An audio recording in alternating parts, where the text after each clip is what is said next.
Bonjour Corinne, Bonjour Arnaud, comment ça va aujourd'hui? ça va super bien. Bon, très bien. Alors, on va parler aujourd'hui de reins, on va parler de médecine, on va parler de santé, on va parler de méditation et on va Waouh, surtout parler de patients. génial.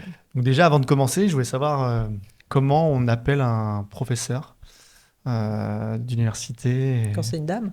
Non, pas forcément, peut-être quand c'est une dame, Alors, mais déjà, comment on doit s'appeler? ça dépend des patients. Les patients, souvent, ils rentrent et disent bonjour docteur, bonjour professeur, bonjour madame. Ils font ce qu'ils veulent, moi ça me dérange pas. Ok. Il Ouais, c'est pas y a important. déjà eu des anecdotes un peu drôles sur le sujet? Puisqu'on va parler de méditation, l'anecdote, à un moment donné, j'enseignais la méditation aux patients dans le service, donc. Et c'était assez drôle parce que en enseignant la méditation aux patients, on se tutoyait et on s'appelait par nos prénoms. Et donc, certains patients, je les revoyais en consultation après. Et donc, quand ils venaient en consultation, ils rentraient dans mon bureau en disant bonjour docteur. Mhm. Et puis, quand ils sortaient, on se faisait la bise et on se disait au revoir avec nos prénoms. Donc, Donc, voilà, la relation entre les patients et les soignants, ça peut être plein de choses différentes.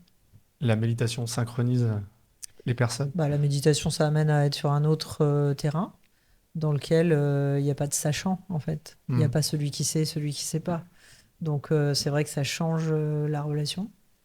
Mais ça n'empêche pas qu'après, on peut se retrouver dans une posture thérapeutique avec un patient qui vient demander un conseil et un médecin qui propose quelque chose. Et c'est assez chouette de pouvoir faire cette expérience-là, c'est-à-dire d'avoir plusieurs rôles, d'explorer la relation de soins, en fait, avec plusieurs angles de Prise. vue différents. Hmm. Ouais, Ok.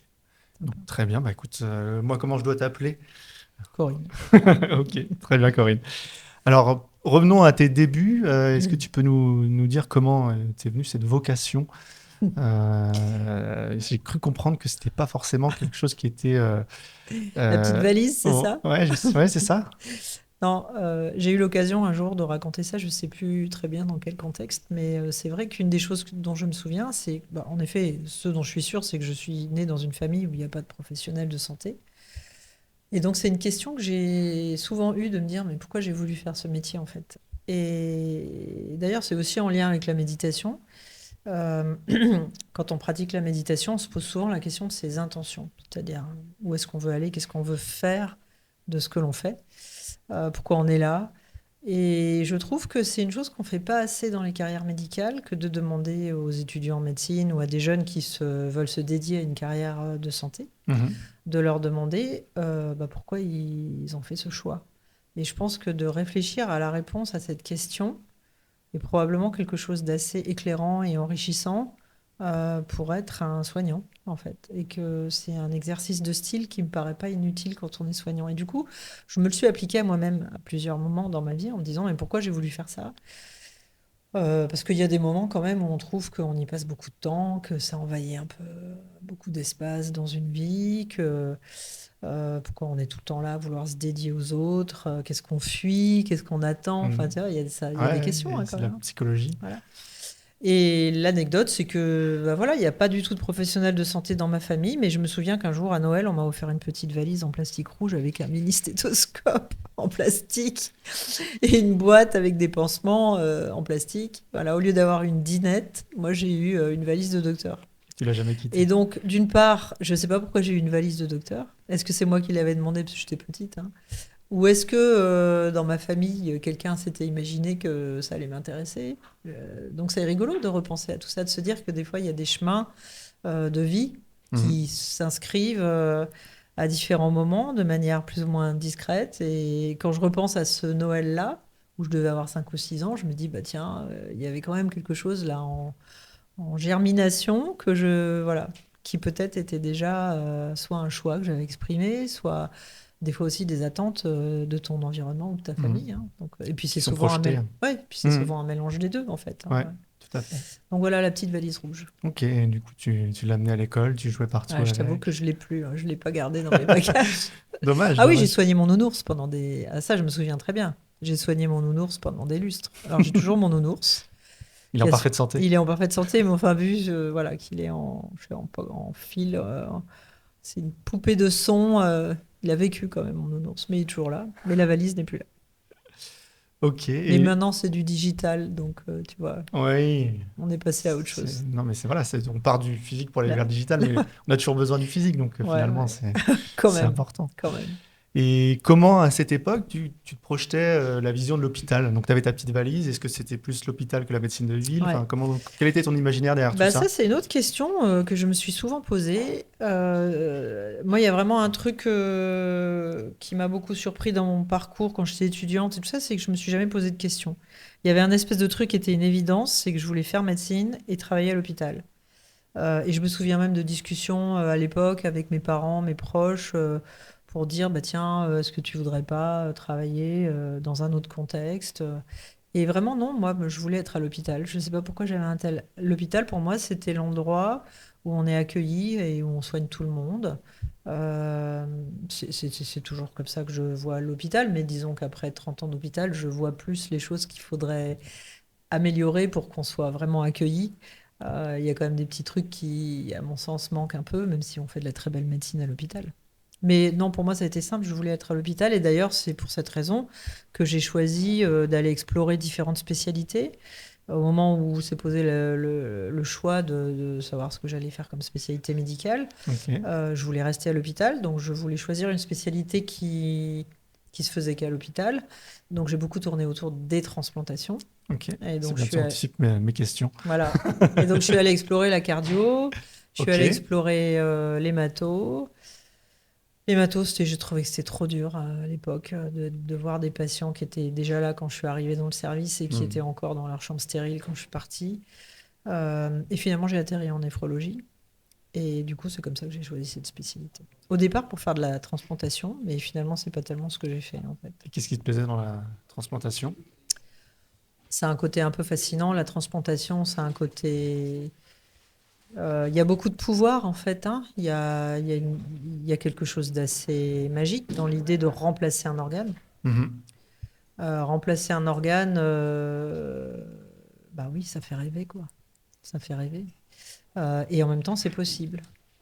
Et puis en néphrologie, ce qui est assez rigolo, c'est que la transplantation, elle est récente. Bon, d'ailleurs, en cardiologie aussi et en hématologie, Mhm. finalement, ce sont des approches thérapeutiques qui étaient quand même relativement récentes. Moi, quand j'ai commencé à être néphrologue, euh, bah, c'était la deuxième génération, troisième génération des néphrologues, hein. Ça date des années 60. D'accord. Et donc, c'est aussi intéressant d'être dans une discipline qui émerge, en Qui fait, émerge, ouais, quelque il y a part. plein Il y de avait aussi concepts à ça. pousser, Ouais, ouais, il y de avait. réflexion, de théorie. Ok.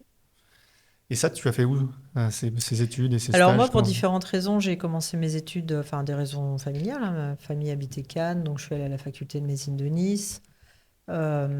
J'ai fait mes études à Nice. Et puis après, pour des raisons plus personnelles, pour vivre avec le père de mes enfants, enfin j'avais pas d'enfant à l'époque, mais celui qui est devenu le Futur. père de mes enfants, voilà. Euh, on a un petit peu bougé. Et moi, j'ai fait quelques années d'internat à Lyon. Et ensuite, j'ai terminé à Paris. Ok, En fait, je suis arrivée à la Pitié-Salpêtrière. Je devais commencer, je pense, mon clinica. ok, Et après, j'y suis restée. ok. Donc, Puis du entre-temps, sud ouais, du vers la sud vers le capitale. nord. Jamais envie de... De Tu as jamais envie... redescendre? Ouais, voilà. Ouais, si, De ça s'est redescendre. posé plusieurs fois quand même. Ça s'est posé plusieurs fois, mais bon, après, quand tu arrives à la Pitié-Salpêtrière, c'est dur de partir. Enfin, Qu'est-ce qui te t'accroche à la Pitié-Salpêtrière? ben, On c'est va avoir un un scoop. non, c'est un hôpital immense dans lequel il y a toutes les spécialités. Il y a des gens incroyables qui font des trucs incroyables. Enfin, c'est une chance quoi de côtoyer des collègues, de pouvoir travailler dans toutes les disciplines. En fait, je pense que ce qui m'a beaucoup plu dans un hôpital aussi grand, parce que après je me suis orientée vers ça, c'est la multidisciplinarité, l'interdisciplinarité. En fait, moi, je suis pas du tout une néphrologue des maladies rénales. Mhm. Enfin, j'ai beaucoup travaillé, beaucoup été intéressée à plusieurs périodes de ma vie par des disciplines à l'interface entre la néphrologie et autre chose. Donc Faire des ponts. ouais, j'ai été Mhm. pendant très longtemps néphrologue du VIH. Maintenant, je suis plutôt néphrologue du cancer. Et ça, j'aime bien travailler comme ça. Donc finalement, la pitié, c'est un peu Et bah, l'hôpital imaginaire que la tu, pitié m'a que tu donné ces évoquais tout à possibilités. l'heure. C'est-à-dire que quand tu es dans les années 90, 95, quand on a commencé à avoir beaucoup de patients affectés par le VIH qui posaient plein de problèmes en néphrologie, puisqu'on ne savait pas, enfin, ça paraît fou parce que le temps a passé vite et on a trouvé des traitements, mais à cette époque-là, on n'avait quand même pas de traitement. Mm. C'était des gens qui avaient une espérance de vie très limitée avec ce Très virus. courte, ouais. Et pour autant, ils avaient des maladies rénales qui parfois nécessitaient la dialyse. Et on a quand même connu les moments où on ne savait pas s'il fallait dialyser des patients Mm. VIH, des gens jeunes, hein, ils avaient mon Mm. âge en gros, Ouais, hein. en plus, ouais, Donc on se ça peut être retrouvait des face à des amis. patients Mm. de notre âge qui avaient une insuffisance rénale et qui auraient eu besoin de dialyse et pour lequel il a fallu un peu de temps pour que ça paraisse normal de leur offrir le traitement par dialyse parce que ça exposait les personnels. Mm. Parce que la dialyse, c'est quand même une discipline dans laquelle on manipule du sang, on pique des gens. Et donc, pour un virus qui se partage par le sang, voilà, ça a questionné beaucoup de points de vue éthiques avant qu'on soit convaincu que c'était quand même utile, évidemment, indispensable de donner accès à la dialyse à ces patients. Et puis, une dizaine d'années plus tard, à la greffe, on a eu le Mm. même raisonnement.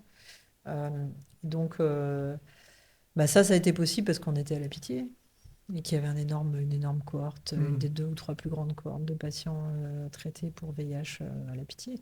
Pareil pour le cancer. Donc je pense que on a des interfaces de collaboration qui sont des opportunités dans des grands hôpitaux où il y a toutes les Mm. disciplines. Donc ça, c'est chouette. Mais oui, c'est un peu voilà, la référence qui fait que ça répond à tout ce que Oui, après, il y a des tu tas peux. d'autres endroits où on peut faire de la médecine super bien et avoir des collaborations. Mais disons que par choix, j'ai jamais eu envie d'aller travailler dans un endroit où il y aurait que de la néphrologie ou que de la Mm. dialyse. Voilà, Ouais. ça me plaisait bien cette Besoin idée. d'être au contact des autres. Ok. Tu par- D'apprendre. Pardon.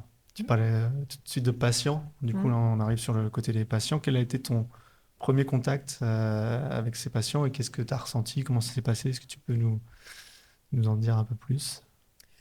Alors ça, c'est intéressant. Tu vois, quel était mon premier contact? Alors c'était l'hôpital de Nice, évidemment. Euh, Moi, j'ai souvenir, un des trucs qui m'a marqué le plus en début de carrière, c'est que quand j'étais en 6e année de médecine, l'hôpital a eu besoin de recruter dans les externes en 6e année, donc on n'était Mhm. pas encore interne, l'été de notre 6e année, Ok. de nous promouvoir faisant fonction d'interne, parce qu'il devait manquer des internes à l'époque. Et ça a été tiré au sort, et je me suis retrouvée en 6e année dans un service de chirurgie digestive, alors que j'avais jamais mis les pieds dans un service de chirurgie, au bloc opératoire. Et le premier jour, j'aidais mon patron Mhm. qui opérait un patient d'une hernie. Et quasiment à la fin de l'intervention, il y a eu un coup de fil. Et puis l'infirmière, l'aide opératoire ou l'anesthésiste a dit Monsieur le professeur machin, votre rendez-vous est arrivé. Et donc il a dit Ah oui, c'est vrai, c'est l'heure. Il a enlevé ses gants et il m'a dit Terminé. Et il est sorti du bloc. Et là, il y a eu un espèce de grand blanc. Je me suis dit waouh, parce qu'il y avait quand même encore des trucs à finir. Il n'avait pas fini le job. Et donc j'ai recousu, fini le truc avec évidemment l'anesthésiste qui savait comment faire à force d'en faire et qui me donnait ses petits conseils. Je crois qu'il n'y a pas eu un patient dont la cicatrice a été plus surveillée que celui-là. J'allais le voir 3 fois par jour pour savoir si tout allait bien. Et Waouh. donc, on est projeté, en fait, peut-être ce qu'on peut dire, c'est qu'à un moment donné, quand on fait médecine, on est projeté dans un espace où on devient soignant. Hmm. Et alors qu'en fait, on aurait besoin de rentrer doucement dans le Plus costume, quoi. d'accompagner. Ouais. Ouais. Et c'est toujours le cas aujourd'hui, tu Non, penses? je pense que c'est très variable suivant les endroits. Je pense Ok. que on a sans doute beaucoup évolué. Moi, j'ai quand même, voilà, été formée il y a quelques années maintenant. Et puis, ça dépend des contextes. Mais quoi qu'il en soit, je pense qu'on est projeté de l'autre côté de la force, quoi. Et donc ce passage-là, enfin, je pense qu'il y a un passage quand même Hmm. qui est un peu touchy pour tout le monde, c'est-à-dire le moment où on se retrouve face à la maladie, face à la mort. Moi, c'est pas des choses que j'avais beaucoup côtoyées dans ma vie personnelle, tu vois, Hmm. sauf à peut-être avoir Avec le vu nounours. avec le nounours, il n'y avait pas beaucoup d'enjeux. Et puis dans ma famille, j'avais peut-être perdu mon arrière-grand-mère qui était très Hmm. âgée, malade. Donc il y a une certaine normalité à accompagner des proches dans leur fin de vie. Oui. D'un seul coup, quand tu te retrouves à l'hôpital et que tu vois des gens de toutes sortes qui sont Hmm. malades et que... Voilà, donc c'est un monde dans lequel il faut rentrer. Et on rentre en responsabilité. C'est-à-dire que Et là, en plus, tu c'est rentres entre en... Et en ses plus, mains. voilà, c'est Hmm. ça aussi, moi, que je pense qui m'a marqué dans cette expérience-là, c'est que d'un seul coup, c'est toi qui fais, quoi. Et bon, après, ce qui est aussi merveilleux, je trouve, dans le monde hospitalier, c'est le compagnonnage.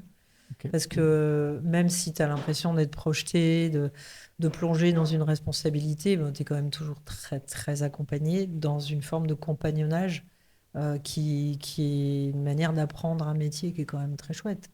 C'est-à-dire que dans la médecine, comme dans plein de métiers, je pense, hein, Mhm. euh, bah, on fait ensemble et on apprend les uns des autres. Et c'est comme Mhm. ça qu'on apprend. Et qu'on monte en Et compétence et c'est qu'on ça. on s'évalue. En fait, on n'est pas seul. Ouais. Enfin, même si on a l'impression d'être projeté dans une responsabilité, bien entendu qu'on n'est pas seul. Ouais. Il y Voilà. avait l'anesthésiste et Mais puis il y a oui, toujours une équipe. mais oui. Ouais. Ok. Puis il y avait d'autres gens qu'on pouvait appeler, d'autres Ouais. chirurgiens. Enfin, voilà. Donc on est. Moi, je crois que ce qui me plaît dans l'hôpital aussi, c'est le collectif. En fait, c'est un endroit où on peut vraiment travailler ensemble. Hmm. Vivre ensemble, Ouais, travailler ensemble c'est chouette. et relever des défis hein, Ouais. pour tous ceux qui rentrent dans cet hôpital. Oui, et Trouver des puis c'est un. solutions. Bah, après, les patients, pour eux, c'est l'inverse, hein. Ils sont projetés dans la maladie d'un seul Hmm. coup parfois, et puis ils sont projetés dans un espace dont ils connaissent pas bien les codes. Hmm. Ils ont du mal à nous reconnaître, hein. C'est ce que souvent disent les patients, en fait, c'est que tu vois des gens avec des blouses blanches. Il y a des petits badges quelque Hmm. part avec des couleurs différentes, mais les gens ne savent pas qui on est. Hmm. Donc en fait, c'est un monde qui a beaucoup d'opacité, finalement, pour les patients Hmm. et pour les familles. Ouais. Mais c'est vrai que dans l'imaginaire, c'est quand même, voilà, on a en face une blouse blanche, donc c'est le sachant Ouais, et c'est il ça. va me prendre en main Ouais, pour rétablir ma santé. ouais, Donc, ouais, c'est complètement. quand même une sacrée responsabilité aussi de l'autre côté. Oui, bah c'est aussi ça qui est passionnant. Hmm. Tu rentres en relation avec des gens qui sont, on est tous dans une situation intense et particulière, Hmm. avec des enjeux et voilà. Et c'est souvent ça qui fait que on n'est pas comptable de nos heures, parce que, On est engagé. ouais, c'est ça. Mais bon, après, il y a d'autres métiers, hein. Je veux dire, quand Ah tu oui, conduis oui. un TGV, tu t'en vas pas si c'est l'heure, si voilà, Ouais, il y a du retard. tu fais ton job. Hmm. C'est pareil. Ok. Sur, on va revenir, avant de revenir sur le patient, juste peut-être sur tes disciplines. Mm. Est-ce que tu peux nous en dire un peu plus sur la néphro Ouais, aujourd'hui, en quoi ça consiste, tes ouais. champs d'expertise, comment ça se passe C'est au vachement quotidien? intéressant, oui, de voir comment une discipline comme la néphrologie a évolué en 30 ans. Mhm. Quand j'ai commencé à faire de la néphrologie, on avait encore beaucoup de pathologies qui ont disparu. Ok, Par exemple, une des choses qu'on voit quasiment plus, c'est toutes les maladies rénales liées à des malformations des voies urinaires. ok. Probablement parce que, ben, en parallèle, on a beaucoup transformé l'imagerie diagnostique, Mhm. des reflux, des malformations urinaires, etc. La discipline urologique a aussi certainement beaucoup évolué. Et en fait, on a mis en place des stratégies de dépistage de ces pathologies et de traitement. Mhm. Et moi, je me souviens très bien quand j'étais chef de clinique, c'était assez marquant parce que ça touchait souvent des gens jeunes. C'est-à-dire quand tu naissais avec une malformation de l'appareil urinaire, Oui, bah, à partir de 20 ans, 30 ans, tu avais eu plein d'infections, plein de problèmes. ok. Et là, tu commençais à avoir l'insuffisance rénale. Et là, se posait le problème, bah, des fois, de la dialyse ou de la greffe. D'accord. Ouais. Donc chez des gens jeunes. Et ça, c'est vrai qu'on voit beaucoup, beaucoup, beaucoup moins de ces patients. Donc c'est rigolo de voir, et c'est chouette, de voir que il y a des sujets, on ne peut pas dire vraiment check, Il n'y c'est en a plus. réglé, mais Mhm. enfin, on a quand même complètement transformé les prises en charge Mhm. au point que on met plus beaucoup en dialyse des gens qui ont des malformations des voies excrétrices, alors que c'était très fréquent. D'accord. On mettait beaucoup en dialyse des gens qui avaient des infections sévères. Et là aussi, c'est pareil. On a quand même, je pense, beaucoup évolué sur les prises en charge, les diagnostics. Donc, il y a beaucoup de pathologies qui sont moins fréquentes. Ok. Et par contre, évidemment, alors ça, tout le monde le sait, mais en néphrologie, on est en prise directe avec les maladies métaboliques, les maladies du mode de Mhm. vie. Et aujourd'hui, on prend en charge quasi exclusivement des patients diabétiques et hypertendus. Mhm. Donc on Voilà. était sur du soin plus critique par rapport à... On était sur un portefeuille de maladies, on va dire, assez Oui, différentes. ok. Euh, Et aujourd'hui, on a quand même beaucoup recentré la néphrologie sur les maladies métaboliques. qui sont plus lentes Parce que à évoluer. alors pour plein de raisons, d'abord à cause de l'explosion du diabète, de l'hypertension, de l'obésité, Mhm. ça c'est nos modes de vie.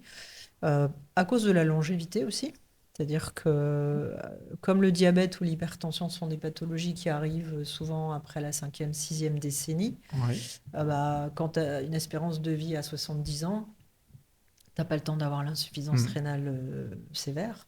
Quand on est à Quand tu as une 80. espérance de vie à 95 ans, tu Mhm. as le temps d'avoir l'insuffisance rénale sévère. Mhm. Donc en fait, à la fois, il y a un côté épidémiologique de la prévalence des maladies, et il y a aussi une amélioration évidemment de l'espérance de vie des gens, qui fait qu'on voit émerger des pathologies dans des seuils de gravité qui posent la question de la dialyse pour des gens très âgés, Mhm. alors que bah, il y a 30 ans, ça se posait quand même moins. Ouais. Et puis d'ailleurs, il y a 30 ans, je pense que dans les indications de prise en dialyse, on ne dialysait pas des gens très Non. très âgés. Ouais. On pensait que c'était C'était trop lourd, trop lourd et que bon, pas le adapté, bénéfice que le était bénéfice pas était... suffisant. Voilà. Alors qu'aujourd'hui, bah, on a enfin, ça nous arrive de mettre des centenaires en dialyse, quoi. Mhm. Si les gens sont bien par ailleurs et qu'ils ont envie, qu'ils ont une qualité de vie, qu'ils sont entourés et que ça leur permet d'avoir une qualité de vie prolongée encore Mhm. un peu, ben, pourquoi pas. Donc là, c'est une évolution des pratiques ou des modes de pensée Bah, tout ça. tout ça. En fait, je pense que c'est le fait qu'on vieillit quand même en meilleure santé qu'il y a Mhm. 30 ans et Ça, que c'est sûr. enfin, moi, tu vois, dans ma consultation, j'ai quand même une grande majorité des gens qui ont plus de 80 ans. Ok. Et dans les gens qui ont plus de 80 ans, il y a tout, quoi. Il y a des gens qui font du tennis 3 fois Mhm. par semaine. Non, mais tu vois, il y a des gens, tu Ah te ouais, dis, waouh, génial. j'espère que je serai comme ça. On se le souhaite Et puis, il tous. y a des gens qui sont très fatigués, très Mhm. handicapés. Donc, il y a mille et une manières de passer à travers la Mhm. septième, la huitième, la neuvième décennie. Mais on voit des gens qui ont des maladies rénales et qui, par ailleurs, ont toute leur tête, sont actifs, ont une vie sociale, Mhm. sont très entourés, travaillent encore. Moi, j'ai beaucoup de patients à 80 ans qui travaillent encore. Tous les gens qui sont dans des métiers où il y a un intérêt pour eux de le faire et où ils ont la possibilité physique de continuer à travailler. Alors, moins, ils Oui. sont en retrait de leur société, ils ont passé la D'accord. main, mais ils sont quand même encore un peu là, où ils collaborent sur Ils font des certains aspects. tutorats, Voilà. ils font Mais ils du font des conseil. choses. Ok. Ah, Donc c'est ces gens-là, très positif. évidemment, on discute de traitement d'une manière un peu différente. Mhm. C'est-à-dire. Et ben, c'est-à-dire qu'à partir du moment où il y a une qualité de vie et une santé globale, Qui est possible. ce qui nous pose problème, c'est de traiter par des techniques comme la dialyse, qui sont des techniques de soins quand même assez lourdes. Et je parle pas du coût, hein, je parle Mhm. de l'impact sur la qualité de vie. Là où ça pose question, c'est quand les gens ont des maladies qui ont un impact sur leur survie à court terme, ou quand les gens ont perdu leur faculté cognitive, par Mhm. exemple, ou quand les gens sont totalement isolés. Non plus, ça existe, hein. Ça, c'est une chose qu'on découvre à l'hôpital aussi. Le L'isolement nombre, des gens. le nombre de gens qui, en vieillissant, n'ont plus personne Mhm. autour d'eux. Ils ont pas eu d'enfants, ils ont perdu leur conjoint, ils n'ont pas de frères et sœurs, ils déboulent à l'hôpital, et puis après, d'un seul coup, tu te dis, bah, c'est quoi leur vie, quoi? Où est-ce qu'ils vont aller? Mhm. Qu'est-ce qu'ils vont faire? Ils sont seuls, en fait. Il y en a plein. Il y a beaucoup de gens, en fait, qui sont seuls. C'est dur, hein, de réaliser ça.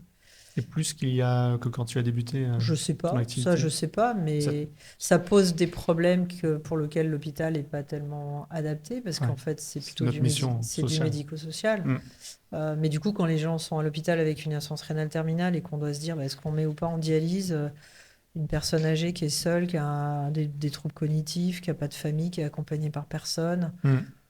c'est quoi sa qualité de vie, c'est quoi sa demande? Mhm. Parce que ça intervient aussi. Les patients, ils ont beaucoup changé hein, pendant ces 30 années aussi. Maintenant, ils disent des choses qu'ils disaient pas Ouais. avant. Mais il y a plus de tabous Ils font qu'il y des a aujourd'hui. choix, ils Mhm. sont informés, ils refusent certains traitements, ils veulent certains traitements, surtout s'agissant de la dialyse, par exemple, hein. Mhm. Il n'est pas question d'aller dialyser des gens qui te disent qu'ils ne veulent pas être dialysés. On ne peut pas les obliger. Mhm. Donc c'est-à-dire que là, dans ce cas de figure, c'est accompagné de manière éclairée, mais tout en laissant là, Ouais. le champ libre Bah ça, c'est un à débat, moi, que je l'intention. trouve super intéressant, qui est l'idée de la décision partagée. Alors, Mhm. c'est un concept qui a beaucoup évolué, en particulier avec l'évolution du concept de la posture médicale. On est passé quand même d'une culture un peu patriarcale du médecin. À une époque, le médecin connaissait toute la famille, il Hmm. connaissait tout l'environnement des gens, Hmm. il avait toute l'antériorité, donc il avait un certain pouvoir qui était lié à sa connaissance de l'écosystème du patient. Et puis, il faisait une prescription. Une prescription, c'est quand même un ordre. Une ordonnance, c'est quand Ouais. même un ordre. C'est Mhm. compris dans Dans le le mot mot. lui-même. Aujourd'hui, on fait plus la médecine comme ça. On peut plus travailler comme ça parce qu'on est face à des personnes qui arrivent avec un niveau de connaissance, parce qu'on a choisi, et c'est bien et c'est normal, de valoriser ce que le patient sait de lui-même et de sa Hmm. maladie. Donc il y a ce que le patient sait de la médecine qu'il a appris à droite à gauche sur Internet ou autre. Il y a ce que le patient sait de sa propre maladie, qui est son propre savoir. Et puis, il y a, donc ça, on a rebattu les cartes complètement différemment. Hmm. Et moi, je trouve que c'est bien de ne plus être le sachant qui doit décider pour l'autre. Enfin, c'est pas comme ça qu'on vit aujourd'hui. C'est pas comme ça que les gens veulent qu'on s'occupe de leur Hmm. santé. Mais c'est difficile à faire malgré tout. À Euh, quel niveau? Bah, moi, je trouve que c'est difficile à faire d'abord parce que la décision partagée, on en parle beaucoup. Tu vois, c'est intéressant parce qu'on a des modes avec les mots. Alors, Oui. il y a une quinzaine d'années, moi, je me suis beaucoup occupée d'éducation thérapeutique. C'était pas un mot très bien choisi parce que personne comprenait trop et puis les patients, ils avaient pas trop envie de retourner à Hmm. l'école. Je vais t'apprendre Ouais, et puis ce que tu dois savoir. ça laissait quand même le soignant dans cette posture de sachant. Mhm. Même si on était en train de construire la place du savoir, du expérientiel du patient Patient. dans Hmm. la culture de l'éducation thérapeutique. Mais ça a mis beaucoup de temps à prendre sa place parce que quand même, on n'avait pas, enfin, je veux dire, on n'avait pas transformé la posture du soignant, qui était quand même toujours le sachant quelque Ouais. part. Le virage est toujours difficile parce que ça se fait par Ça a étapes. pris du temps, Hmm. voilà. Aujourd'hui, je trouve qu'on est dans une perspective de tout ce qui est accompagnement, éducation thérapeutique d'aujourd'hui. Elle est quand même très différente parce qu'on a des patients qui sont formés, qui sont impliqués, Hmm. qui sont là pour co-construire avec les professionnels de santé, ce qui n'était pas tellement le cas au début. Non. Et donc, ça permet vraiment de faire de la co-construction de programmes d'accompagnement, ce qu'on ne savait pas faire il y a 15 ans. Hmm. Mais enfin, la décision partagée, c'est quand même une stratégie dans laquelle il faut savoir exactement où on en est en tant que soignant.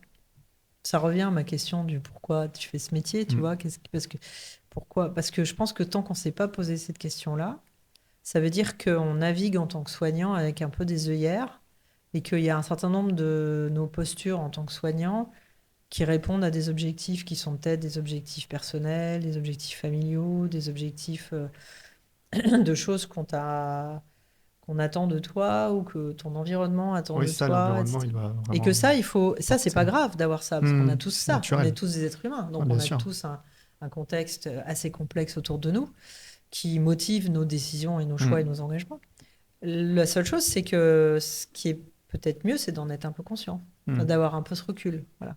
Hmm. Ça, c'est une des choses que m'a apporté la découverte de la méditation. C'est une des manières dans la méditation de travailler cette question-là, c'est-à-dire où j'en suis moi, Hmm. comment je me sens, qu'est-ce que je ressens, c'est quoi mes intentions, c'est quoi mes émotions, mes pensées, comment je me place dans cette situation. Et du coup, ça aide à embarquer la voix du patient et la voix des... Ça aide juste à que, je pense que pour on soit dans la communication juste Mhm. et que chacun puisse partager ce qu'il a à partager, il faut que chacun soit bien dans ses bottes, quoi. Tu vois, il faut Hmm. que chacun soit assez clair. Et donc, il y a un espace pour un discours et un échange et une communication autour de la maladie. Et je pense que cet espace, il est d'autant plus juste et d'autant plus riche que le soignant, il sait un petit peu où il en est. Et c'est sur des choses parfois très simples. C'est-à-dire, peut-être deux exemples. C'est-à-dire, si tu vois le patient, si le patient que tu as en face de toi se projette comme ton grand-père ou quelqu'un qui t'est cher ou que tu as connu, tu vas pas prendre la même décision, tu vas pas lui faire la même proposition que si c'est quelqu'un qui t'est pas sympathique Hmm. ou dans lequel tu te projettes pas. Hmm. Donc en fait, tu vois, ça s'appelle un biais Ah, cognitif. complètement. Hein. On est d'accord. Oui, mais tu vois, il n'y a T'es pas confronté en d'enseignement permanence. des biais Hmm. cognitifs en fac de médecine. Ça Hmm. commence à peine. Hmm. C'est complètement dingue. Aujourd'hui, on est quand même dans un monde où les neurosciences ont quand même énormément évolué. Oui. Et il y a des tas de gens qui sont des experts en neurosciences et qui parlent de ça et qui sont intéressants. Notamment, enfin, il y en a plein. Moi, j'écoute de temps en temps des gens qui enseignent là-dessus parce que je trouve ça et je trouve ça passionnant de pouvoir se dire, attends, ton cerveau ne te dit pas toujours la vérité. Hmm. Et en fait, c'est aussi un truc que j'ai découvert grâce à la méditation de pleine conscience, parce que dans la méditation de pleine conscience, tu apprends à observer tes pensées comme des événements, mais qui ne sont pas forcément la vérité, c'est-à-dire Hmm. des événements cognitifs. Tu les tiens à J'ai distance. une pensée, Hmm. mais je ne suis pas une pensée, c'est-à-dire tu Hmm. peux être en phase ou pas avec tes pensées. Mais ça te donne quand même ce recul, cette espèce de métacognition, cette faculté qu'on a tous, hein, mais qu'il suffit de développer et de travailler, de pouvoir être observateur de ses émotions, observateur de ses pensées, comme on est observateur de ses sensations corporelles. Et parfois, d'ailleurs, on l'est pas, parce que des fois, on est coupé de son corps. Hmm. C'est ça qui te donne ce recul. Et donc, arriver en face d'un patient en te disant aujourd'hui, je suis triste, ou je suis énervé, ou je me suis frité avec quelqu'un avant d'arriver, etc. Ok, ça, c'est mon espace à moi. Je sais que c'est dans mon espace à moi. Mais je pose ça, le simple fait de le voir, ça me donne le Hmm. recul nécessaire pour ne pas que ça se mélange dans la relation avec le patient. Ah, ok. Et je reviens sur la question de la méditation. Comment tu es venu à cette méditation et enfin, cette question et cette pratique de la méditation et comment finalement tu t'es dit que tu allais l'intégrer dans ta Mm, pratique aussi bien mm. avec les patients qu'avec aussi Ouais. peut-être tes pairs? Mm. En fait, bon, moi, ça m'a toujours intéressé. Je pense que je suis vraiment d'une génération un peu baba cool, hein, tu sais, les années 70. Ah bon? Ouais, autour de moi, tout le monde est allé en Inde. Enfin, je sais pas, il y avait un espèce de truc un peu kiffant sur la spiritualité et tout ça. Mais j'ai pas connu ça, en fait, à cette époque-là, parce que je pense que j'avais 15 16 ans. Donc, Un peu trop tôt. moi, j'y suis pas allée en Inde à ce moment-là, tu vois, j'aurais pu y aller, mais plus tard. Mais bon, après, je pense que c'est une question de personnalité aussi. Et en fait, j'étais jamais vraiment rentrée dedans parce que le côté religieux, par contre, m'attirait pas Hmm. énormément. Euh, et du coup, bah, j'ai un peu découvert ça à un moment de ma vie où je pense que si j'avais pas découvert ça, j'aurais un peu pété un câble. Euh, Tu vois, la Besoin d'une quarantaine. soupape. Ah oui, non, j'étais en train d'essayer de finir le cursus pour être professeur, en plein divorce, en plein retour des États-Unis où j'avais passé 2 ans. Enfin, c'était une période de ma vie un peu intense, Ok. avec beaucoup de stress. Mhm. Et en fait, ben, j'ai commencé à chercher sur Internet si ça existait la méditation non religieuse. Et en fait, d'un seul coup, Google m'a balancé un bandeau avec un stage de Incroyable. méditation laïque. Et c'est comme ça que j'ai découvert à Paris une fille qui enseignait ça. D'accord. Et c'est comme ça que je me suis rendu compte après qu'en fait, cette culture de la méditation séparée de l'enseignement bouddhiste, Mhm. elle avait vraiment été introduite aux États-Unis par un biologiste qui s'appelle John Kabat-Zinn, hein, Ok, qui est ouais, une de tout à fait. enfin, qui est toujours Hmm. vivant, qui a 70 ou 75 ans aujourd'hui, et qui a créé tout un courant de formation pour les soignants, dans le contexte du soin, à l'hôpital, pour des patients. Dans les années 70, il Mhm. a commencé, euh, en amenant une espèce de côté pratique de l'entraînement, la méditation, sans enseigner la philosophie bouddhiste. Et du coup, Mhm. évidemment, c'était une évidence, parce qu'il ne pouvait pas enseigner la philosophie Dans le bouddhiste à contexte l'hôpital. hospitalier. Oui, mais tu vois, il a été un des premiers à le faire. Il y en a eu d'autres, mais dans le monde hospitalier, je pense qu'il a quand même été un des premiers à le faire. Hmm. Et voilà, et donc moi j'ai passé 2 ans à Boston, mais à cette époque-là, j'avais pas croisé son chemin, bizarrement. Et c'est quand je suis rentrée Peut-être à que tu l'as Paris, croisé, mais bah je le sans le savais pas. savoir.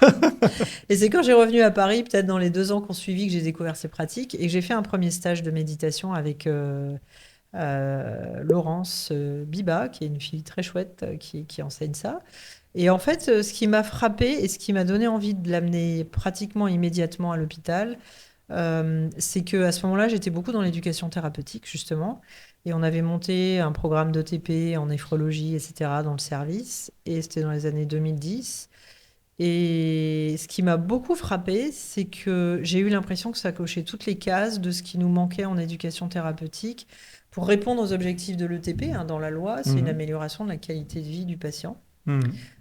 C'est l'autonomie, c'est la gestion du stress, c'est la gestion de l'anxiété, une meilleure vie avec la maladie. Et en fait, franchement, ça a été une évidence pour moi de me dire que Il y avait vraiment des choses qui faisaient du sens. Mhm.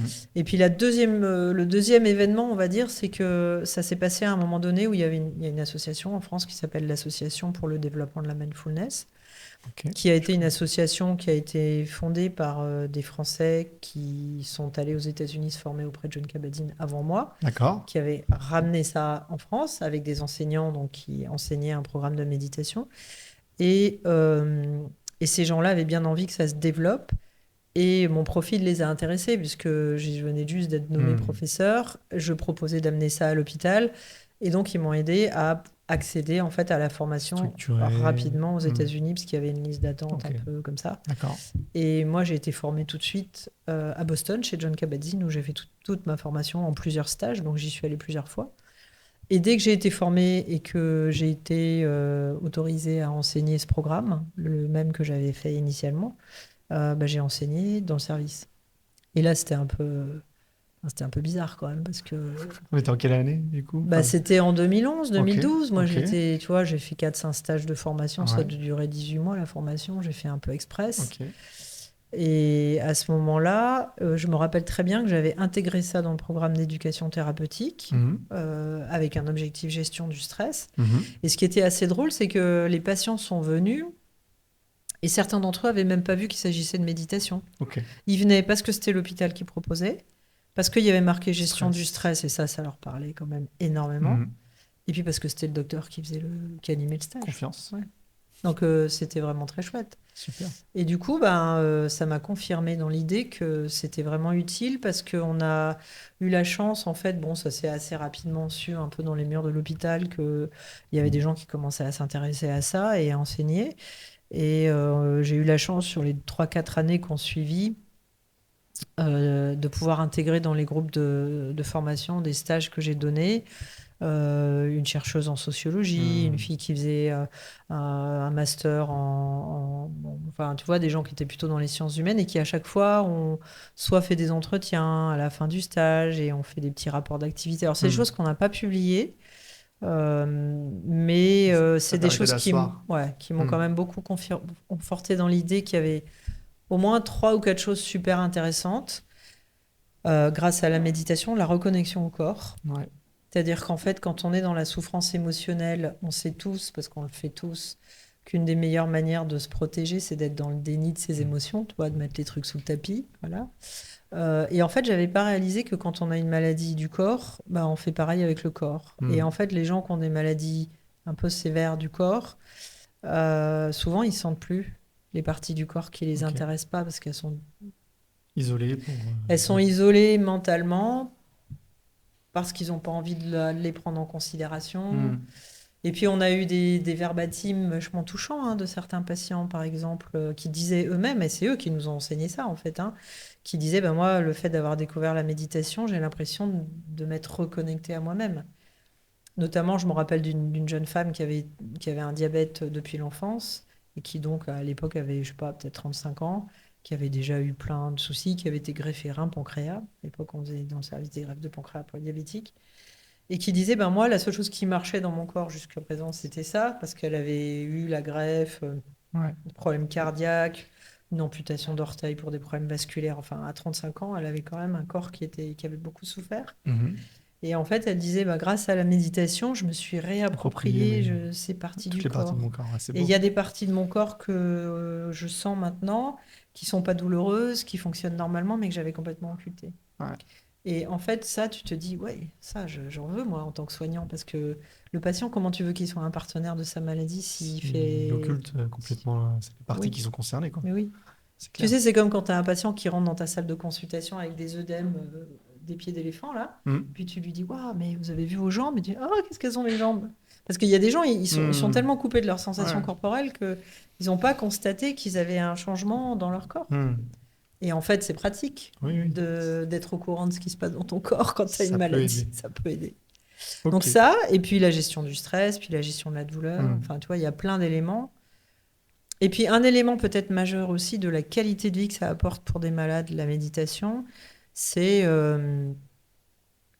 c'est l'acceptation en fait. L'acceptation. Hmm. C'est-à-dire apprendre à... Cette phase qui est importante pour tu vois, dans la pratique méditative, et puis c'est en lien avec une certaine philosophie bouddhiste, malgré C'est tout, hein. sa condition. Mais il y a cette idée d'accueillir ce qui est là tel que c'est, et Mm. puis de ne pas vouloir forcément changer les choses, et en tout cas de pouvoir être avec ce qui est. Voilà. Mm. Et donc être avec ce qui est quand tu es malade, évidemment, c'est très difficile, mais la méditation peut aider à ça. Mm. Et donc là aussi, il y a des choses qui m'ont beaucoup marqué. Tu vois, une jeune femme qui avait une maladie inflammatoire articulaire, et aussi une maladie rénale, mais qui voulait absolument faire comme toutes les mamans et emmener ses enfants à l'école le matin. Sauf que c'était à une époque où il n'y avait pas encore les biothérapies. Mhm. Et donc elle prenait ses anti-inflammatoires et ses antalgiques au réveil le matin, mais elle avait un dérouillage qui faisait qu'elle était vraiment calmée que 2 ou 3 heures après. Donc emmener ses enfants à l'école le C'est une matin, souffrance extrême. elle avait mal. Mm. Et donc elle n'était pas dispo, elle n'était Ouais. pas cool, elle n'était pas bien, etc. Et ben, ce qu'elle a partagé dans sa découverte de la méditation, c'est qu'elle a été capable d'accepter que ce moment-là, il était comme ça, qu'elle ne pouvait pas faire autrement. Et donc, elle s'est organisée différemment. Ça paraît idiot, hein, Mm. mais elle s'est organisée avec son mari, sa sœur ou je sais pas quoi. Moi, je les C'était prends quelqu'un d'autre qui emmenait les le enfants. soir, et Et ça elle ira. les prenait le Ouais. soir. Et elle y avait jamais pensé. Et donc, Mm. Ça aide en à fait, prendre du recul sur... c'est ça. C'est cette Mm. idée de se dire, si j'arrive pour qu'il y ait un changement Mm. favorable dans mon organisation de vie, Mm. pour mieux vivre avec la maladie, il faut que j'arrive à accepter un état de Mm. fait. Tant que je suis en lutte, parce que je voudrais être Mm. comme avant, mais je peux pas prendre les Je peux bonnes pas changer. décisions. Ouais. Et je peux pas changer. Ouais. Et en fait, tout ça, c'est des choses pour moi, qui font du sens, mais énormément avec l'éducation thérapeutique. Mm. Donc, pour pouvoir adopter des comportements qui te sont favorables pour améliorer ta qualité de vie, tu as cette étape d'acceptation Mm. qui est incontournable. Alors, il y a d'autres moyens d'y arriver, bien Mm. sûr, hein. Oui, mais Il n'y a pas que la celle-ci semble, méditation. Voilà, il n'y a pas que la méditation. Mais celle-ci ça en semble fait à partie. propos et voilà, alors, je vais devoir basculer là aussi, Ouais. faire un changement pour revenir sur la partie Unirin. Ouais. En tout cas, c'est génial. J'ai l'impression d'être en méditation dans cet échange. C'est vraiment agréable. Et je pense voilà, cet état d'esprit, c'est aussi voilà ce qu'on peut retrouver dans tous les sujets qu'on aborde Ouais. ensemble. Donc c'est assez marquant, je trouve. Et là, j'aimerais que tu nous parles un petit peu du tiers-lieu unirin Ouais. et comment, voilà, aujourd'hui, Comment on est arrivé là? comment on en est arrivé là et où est-ce que ça va aller, Ouais. surtout. Alors, tu sais, c'est rigolo parce que il y a quelques années, j'avais voulu aller visiter l'école de Xavier Niel. Mhm. Ça École m'intéressait. 42. Ouais, l'école 42, ça m'intéressait au plan pédagogique. Cette pédagogie qui était un peu, il me semblait être complètement à l'envers de la pédagogie descendante de l'hôpital. Ah oui. Je me disais, est-ce qu'il n'y aurait pas des choses intéressantes à apprendre pour peut-être proposer une pédagogie de l'enseignement de la médecine qui se construise autrement. Bon. Sortir du cadre pour peut-être rentrer d'une manière Partir différente. de l'expérientiel et Mm. peut-être moins dans le descendant. Enfin Ok. voilà, j'avais envie d'aller voir ça. Et du coup, j'ai été reçue par les directeurs de l'école qui m'ont fait visiter, etc. À ce moment-là, on n'a pas trouvé de collaboration Mhm. à monter ensemble. Et puis, quelques années plus tard, ils m'ont demandé de participer à l'accompagnement pendant 1 an d'un groupe de leurs étudiants de 42 qui voulaient matcher avec des personnes qui étaient dans le monde de la santé Ok, dans un programme qui ressemble un peu au programme HIT maintenant Oui. que fait le DMH. Hein. tout à fait. Puisque l'idée, c'était qu'on les laisse se brainstormer sur des sujets innovants, digitaux Mhm. autour de la santé et qu'ils aient un parcours de formation à la création d'une start-up. Et moi, Ok. j'étais ouvreuse. Ouvreuse, ça voulait dire qu'ils m'ont demandé pendant 1 an de leur ouvrir les portes de l'hôpital. Ok. Et en fait, j'ai réalisé à cette occasion, donc, notamment, il y avait plusieurs projets intéressants qui ont émergé de ce programme. D'accord. Il y avait une petite application de 4-5 jeunes qui avaient pensé à créer un truc pour la salle d'attente des urgences. Mhm. Alors, il y en a d'autres qui ont fait ça depuis aussi, hein, mais l'idée, c'était de savoir où toi, t'en étais de ton parcours. Mhm. Avoir un espèce de petit schéma qui te dise, bah, tu vois, dans une demi-heure, tu vas aller à l'écho, puis après, tu verras le médecin, etc., pour que les gens ne soient pas trop énervés en Très attendant. utile, ouais. Savoir Et puis, de savoir où ce on qui se va. passe, comment ça Mhm. marche, les urgences, et voilà. Mais à un moment donné, il fallait qu'ils testent leur application. Donc, ils avaient fait un MVP, ils avaient Mhm. monté une petite maquette de leur truc. Et donc, je suis allée voir mes collègues aux urgences de la Pitié qui étaient super intéressés. Et puis après, quand on a dit, bah, faudrait pouvoir se matcher avec le système informatique de l'hôpital, et là, on a eu niet. Bon, donc donc j'ai vraiment pris conscience que expérimenter le digital à l'hôpital, ça allait Mhm. être compliqué. Et donc à l'époque, je me suis dit, bon, bah, il faut faire quelque chose qui ressemble à des unités de recherche clinique. Il faut anticiper ce chemin-là. Et alors j'avais inventé un truc qui s'appelait le CINUS, Centre d'investigation numérique, NU, en santé. Et j'ai fait plusieurs réunions avec la direction de l'hôpital, la DSI, enfin tous les gens Mhm. qui me paraissaient importants autour de la table, et ça les a intéressés en fait. Ok. Et puis c'est tombé un peu dans l'eau parce que rapidement on a dit oui, mais pour faire ça, il faudrait qu'on ait des financements, il n'y en a pas, Mhm. blabla, et comment on va faire, etc. Bon, le sujet a intéressé tout le monde, mais c'était trop tôt, Mhm. puis on n'avait pas vraiment de structuration. Et donc, quand 2 ou 3 ans plus tard, j'ai vu passer l'appel à projet sur les tiers-lieux d'expérimentation, quand j'ai compris de quoi il s'agissait, parce que c'était quand même un peu opaque, enfin, tiers-lieux, ça parlait pas à tout le Oui, monde, ok, tu ce vois. côté tiers-lieu ramené Je me suis dit, mais bon à sang, l'échelle de mais l'hôpital. c'est ça que je voulais faire, moi. C'est exactement ça que je voulais faire. Et puis voilà, et donc je me suis dit, bon, bah, je vais aller chercher tous les gens que j'aime bien, avec qui je travaille déjà et avec qui j'ai envie de bosser, qui pourraient avoir une compétence dans un projet comme ça. Et on s'est retrouvés à 11 autour de la table. Et on a candidaté et voilà, et on est rentré dedans. Donc maintenant, c'est une super aventure. Donc c'est lancé, C'est ça en lancé. est où On est à 18 mois. Ok. On a enfin une équipe avec Johanna et Charlie. Puis on va avoir un quatrième larron à la rentrée. Donc il y a beaucoup de choses à faire. Mhm. Il y a beaucoup de choses passionnantes. Et ce qui est intéressant, c'est que ça mobilise des compétences très différentes. Alors, on n'est pas obligé d'avoir toutes les compétences autour de la table, mais je pense que ce qui est important pour un tiers-lieu, c'est de pouvoir être en contact avec des professionnels de santé, des patients, de pouvoir contacter des gens qui vont tester les solutions, de pouvoir trouver des endroits où on va pouvoir monter les projets. Mhm. Et puis après, je pense que ce qui est important, c'est aussi d'avoir un peu de culture de la recherche clinique pour la transposer aux besoins d'une entreprise. Mhm. Mais il faut aussi avoir un petit peu envie de sortir de son quotidien en tant que professionnel de santé parce qu'on ne fait pas de la recherche comme on fait de la recherche clinique. Il faut que ça aille vite, il faut qu'on ait des financements, Mhm. il faut qu'on puisse répondre à des projets, des appels à projets vraiment qui sont très pragmatiques en fait, hein. C'est de la démonstration de valeur un peu différente de ce qu'on peut avoir appris à faire à l'hôpital en Sur les recherche essais. clinique. Ok. Dans des essais cliniques, Mhm. c'est des compétences un peu différentes. Et donc tout ça, ben, moi, ça coche toutes les cases parce que c'est du collectif, on est dans On y plusieurs... revient. Non, mais tu sais, on se refait pas dans la vie, hein. Ça coche différentes cases de discipline, Mhm. il faut regarder un peu hors du cadre, voilà, ça permet de faire du lien entre les compétences de gens qui ont un esprit d'entreprise, qui ont un esprit d'innovation, qui arrivent avec des solutions innovantes, mais de les aider à replacer ça dans le besoin du patient ou du soignant, à tester sur le terrain hospitalier ou clinique. Enfin, Mhm. moi, je trouve que ça donne la place à beaucoup de créativité, en fait, collective. Et puis surtout, il faut que ça avance. Et ça, moi, j'aime bien. C'était trop lent, moi, la Ouais. recherche clinique pour moi. C'était pas ton rythme. Non.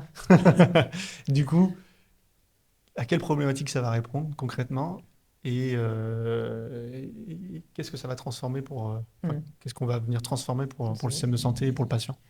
c'est pas des petites questions, ça, hein. Bon, d'abord, je crois qu'il faut y croire, en Mhm. fait. Moi, j'ai l'impression, tu sais, je me dis que les gens qui ont vécu, je sais pas quoi, l'imprimerie, tu sais, les grandes révolutions Ouais. industrielles et tout ça, enfin, c'est modestement, hein, mais j'ai l'impression qu'on est un peu dans un truc comme ça. C'est-à-dire, il y a vraiment une page qui est en train de se tourner. Il y Ok. a, il y a des choses qui, au plan technologique, font à la fois peur, font rêver.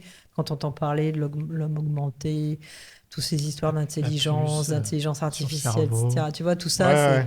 c'est à la fois, c'est un film de science-fiction, mais on est dedans. Mhm. Donc, c'est plus de la science-fiction.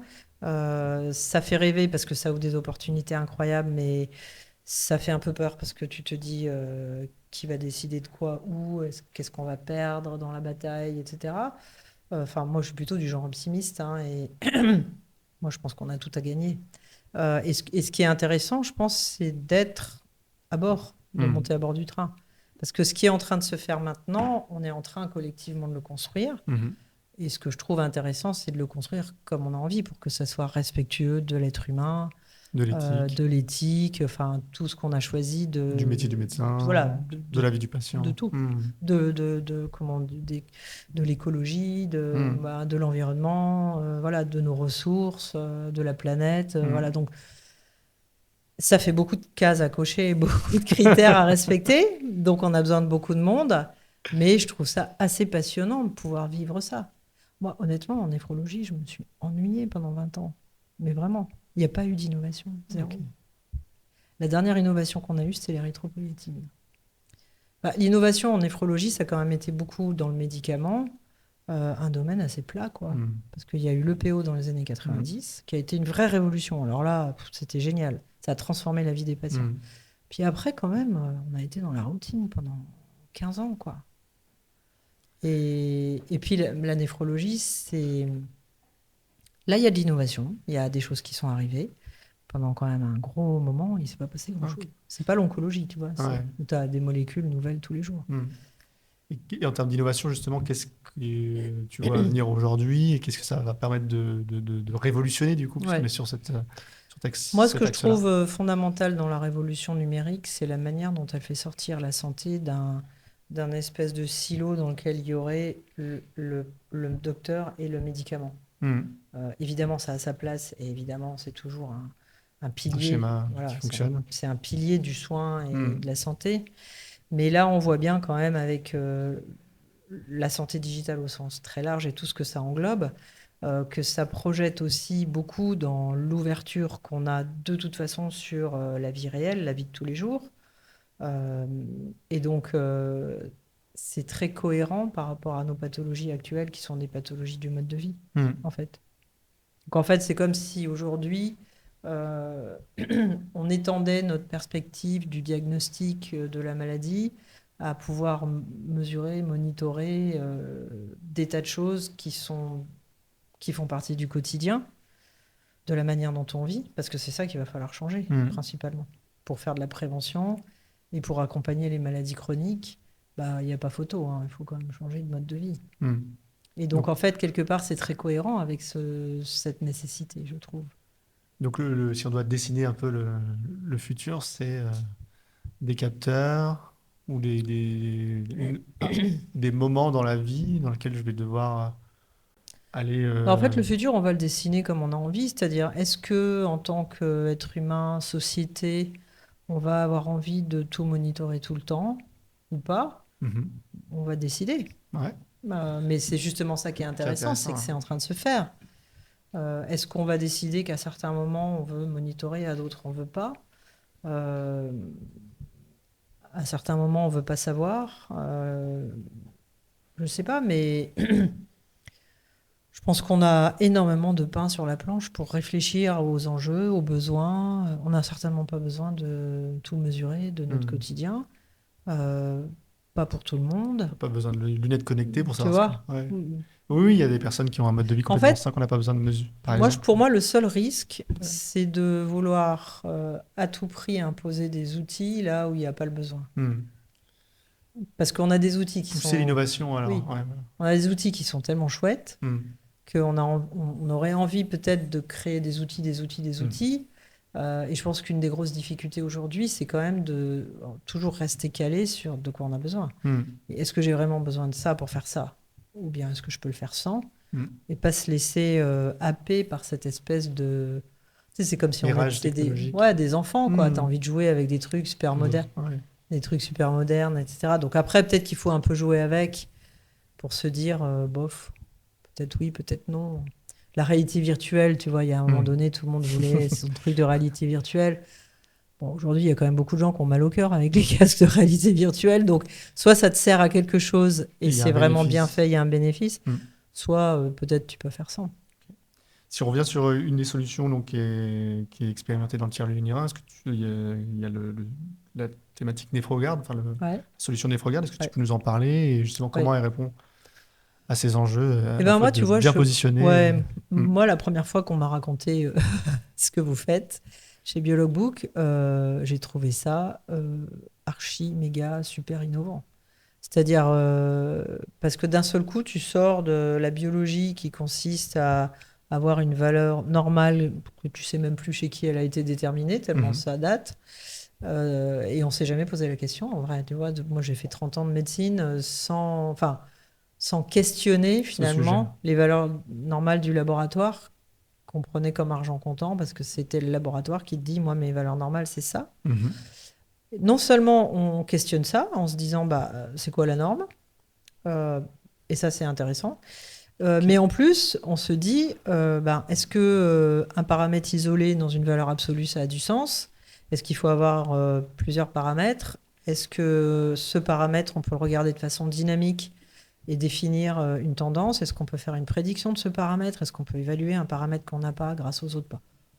La vie change. Enfin, je veux dire, non, mais c'est un autre chapitre. Changement de paradigme. Ah oui, c'est un Mm. autre chapitre qu'on écrit. Mm. Mais c'est tellement plus cohérent avec ce qu'on fait. C'est-à-dire qu'en fait, ce que je trouve intéressant, c'est que il faut être spécialiste de la néphrologie pour faire un tout petit peu de cet exercice par ton expertise. Mm. Tu vois, il faut avoir fait des années de néphrologie pour savoir. Moi, quand je vois un patient en consultation, je me fais un peu ce raisonnement-là. Mm. C'est-à-dire, je vois qu'est-ce qu'il a comme protéinurie, qu'est-ce qu'il a comme contrôle du diabète, je vois ses paramètres biologiques, je vois qui il est cliniquement. Et je me fais une petite idée de l'évolution potentielle de sa maladie rénale, Mm. que je partage pas forcément parce que c'est juste un jugement. D'abord, c'est un jugement, c'est pas mathématique. Et ça repose sur mon intuition et mon expertise, mon expérience professionnelle. Je me dis que travailler cette question-là, qui est quand même fondamentale, de pouvoir se projeter, de pouvoir anticiper, de pouvoir évaluer un risque, le travailler de manière scientifique, c'est exactement augmenter notre capacité à prédire. Nous, on le fait un petit peu avec notre intuition et notre expérience, mais avoir la possibilité d'aller plus loin dans ce raisonnement de manière plus mathématique, plus scientifique, Mhm. plus démontrée, etc., c'est exactement ce dont on a besoin, en fait. On travaille tous les jours avec ça, Ok. sans savoir vraiment le faire. Ouais. Et donc aujourd'hui, ça serait plus. Enfin, à quel niveau c'est le plus utile pour que ça arrive, on va dire, dans le quotidien le plus vite possible, En d'après néphrologie, toi? tu veux Oui. dire Ouais. ou... En néphrologie, moi, je pense que on a besoin de prédire, on a besoin de pouvoir élaborer des scores de risque. En fait, plus on va dans la prévention, Mhm. plus on souhaite aller dans la prévention. Et en néphrologie, aujourd'hui, on a quand même des classes thérapeutiques. C'est ça aussi qui fait bouger les choses, hein. Tout à fait. Quand tu n'as pas les moyens de faire de la prévention, bah, t'en fais pas. Mais quand tu as des traitements qui Mm. permettent de prévenir certaines complications ou une évolution péjorative, à ce moment-là, tu as besoin d'avoir quoi? Un diagnostic précoce. Mm. Mais au sein de tous les gens chez qui tu peux faire un diagnostic précoce, tu as besoin de savoir comment ils vont évoluer. Mm. Parce qu'il y a une chose qui est quand même la bottom line, c'est que tu peux pas faire la même prévention chez tout le monde. Mhm. Et c'est d'ailleurs même le principe de la prévention. C'est Et d'essayer de... personnaliser le plus possible. Exactement. C'est Mm. de personnaliser, de mettre à disposition des moyens Mm. chez les gens qui vont en avoir besoin et les autres de les laisser tranquilles. Mm. Voilà. Et ça, aujourd'hui, clairement, on n'a pas d'outils pour faire ça. Ok. Et alors même qu'on a les moyens de faire de la prévention. Mm. Donc vous arrivez à point nommé. Ah, point nommé. Très bien. Bon, et comment tu imagines justement le parcours du coup idéal dans le cadre de la maladie rénale chronique demain? Moi, je pense que on a un peu laissé tomber en France toutes les vieilles stratégies qu'on avait de dépistage des maladies rénales, on pourrait dire même métaboliques, hein. Mhm. Avant, on dépistait beaucoup à l'école. On avait des infirmières dans les écoles. Ça questionne, hein, de ne plus avoir trop ce système-là. Ok. Ça questionne d'autant plus que dans notre pays, comme dans les autres pays, on a des diabètes de plus en plus précoces, des hypertensions de plus en plus précoces, des obésités de plus en plus précoces. Donc, le sujet du diagnostic au lycée ou à la faculté, tu vois, de patients qui ont potentiellement des Oui. maladies métaboliques très jeunes, il va se poser. Il se pose sans Intéressant. doute déjà. Mhm. Et on n'a plus de système scolaire de Non, on santé qui n'investit tient pas la route. là-dessus, ouais. Voilà, C'est clair. on a laissé partir le truc. Mm. La santé au travail, Tous les 5 ans, la visite c'est médicale. bof-bof quand même. C'est quand même assez bof-bof. C'est dommage parce Euh, que c'est vrai que ça serait une belle interface La santé au pour pouvoir travail, détecter bon, les choses. Faire de la oui, prévention, ce quand sera même, oui. un bon guichet de prévention. L'armée, bon, on regrette pas forcément qu'il n'y ait plus l'armée, mais il y avait une partie de la population qui était dépistée à ce moment-là. Nous, on en voyait beaucoup, hein. Ok. On voyait beaucoup, notamment dans les maladies de Berger, on voyait beaucoup Mm. d'hématuries microscopiques. C'était une cause de Réforme. réforme. Et Mm. donc, ils atterrissaient chez le néphrologue. Donc, on fait plus de dépistage à l'armée. Enfin, tu vois, il faut qu'on repense quelque chose. Et donc, évidemment, pour repenser du dépistage et du diagnostic précoce, il faut avoir des bons outils. Mm. Donc, en fait, moi, je pense que inévitablement, on est en train de travailler collectivement à repenser ces outils-là. Mm. Mm. Je pense que là aussi, le digital va nous permettre de faire des économies de personnel, d'avoir une approche de dépistage personnalisé, peut-être de l'auto-dépistage, enfin, Mm. tu vois, des choses qui vont peut-être pouvoir se faire avec des outils digitaux, la téléconsultation, du télésuivi de professionnels dans le travail, je sais pas, Mm. mais en tout cas, c'est une réflexion qui est en cours et on voit bien qu'en France, en tout cas, il y a un gros investissement dans des appels à projets qui traitent de cette question de la Tout prévention, à fait. avec l'idée d'avoir des bonnes idées Mm. et de repenser un système qui est un peu qu'on a laissé un peu à l'abandon. Donc voilà, À l'occasion du numérique, on repense le système de la prévention. Moi, je le comprends comme ça. qui est nécessaire pour rétablir un système en difficulté. Et voilà, et du coup, je pense que le digital Mm. pourrait largement nous aider à avoir les moyens, parce que le coût que ça représente dans une population d'avoir des campagnes de prévention efficaces. Donc, en tout cas, il y a un coût pour la prévention. Et sans doute que les solutions digitales sont quand même un moyen de démultiplier le service de Mm. manière relativement économique. Donc on pourrait imaginer donc l'éducation, bien sûr, et une présence au niveau du système scolaire, Ouais, une moi je crois que c'est super important. meilleure prévention dans le cadre du Mm. travail, et Ouais. puis des guichets pour rattraper, on va dire, tout ce Je qui pense ne qu'il serait pas faut, détecté par voilà, ailleurs. il faut aller très tôt faire du dépistage, Mm. puisque en fait aujourd'hui on sait bien que les maladies chroniques commencent à s'exprimer à 40 ans, 50 ans, pour des gens qui deviennent diabétiques de plus en plus tôt. Et est-ce que les check-up à certains âges de la vie, comme si Oui, c'est en train d'être mis en place, c'est vraiment une bonne idée? bah, c'est sans doute pas mal, mais ça concerne quand même pas Mm. énormément de gens. Tu vois, tu peux pas faire 70 millions de check-up. Non, tous les ans. Enfin, je sais pas, peut-être que si, mais là encore, cette idée, je pense, de pouvoir sélectionner les gens qui en ont besoin, Mm. donc c'est-à-dire d'élaborer des scores qui permettent de dire, lui, il faut qu'il fasse le check-up, lui, franchement, il peut le faire dans 2 ans, Mm. ou c'est pas la peine. C'est vraiment comme ça qu'on va pouvoir rationaliser Faire les de la santé moyens. populationnelle et à identifier Bah ceux oui. qui sont à risque de basculer Oui, dans mais une encore pathologie. faut-il avoir les outils. On est d'accord. Qu'est-ce que vous allez nous faire découvrir avec Chez vos Biologbook? stratégies? Ouais. Ouais, bah, plein de choses. Tu sais D'autres qu'on est... domaines, d'autres cas d'usage, Alors, chez ou Biolog... bien d'autres, ou des choses encore innovantes.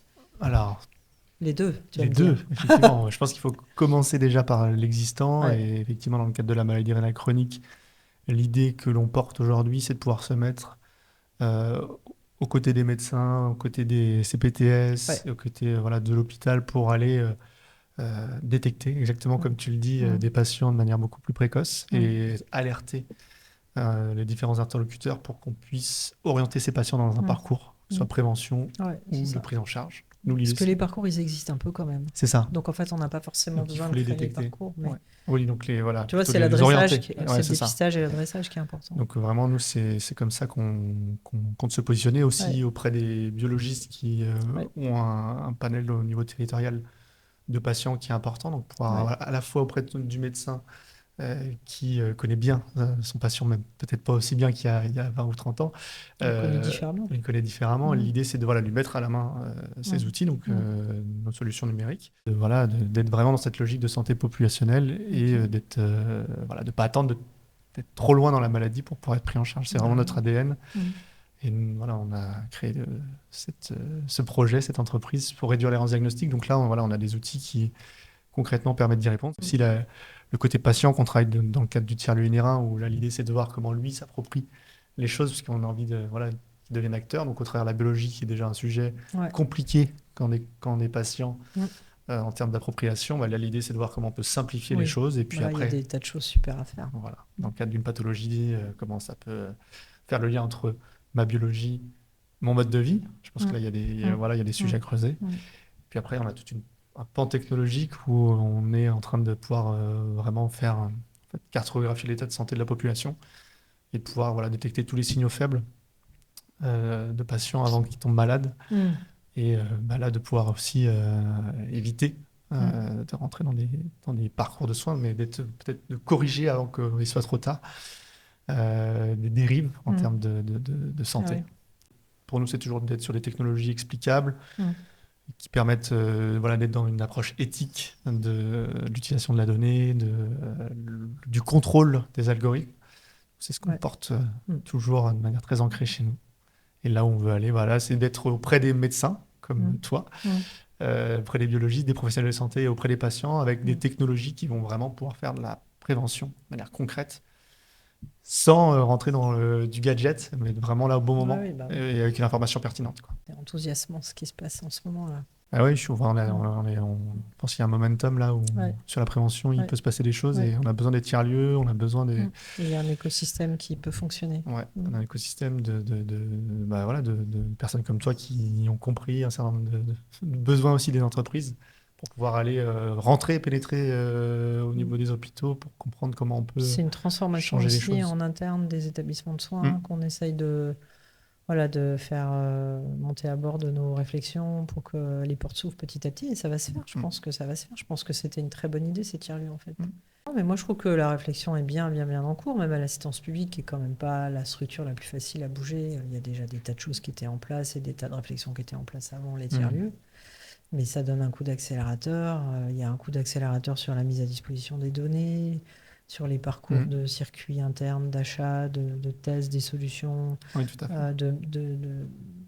comment dire, de choix des solutions pertinentes pour l'hôpital. Au sens large, c'est quand même des Mm, enjeux énormes pour mm, un hôpital, a fortiori la paix. mm.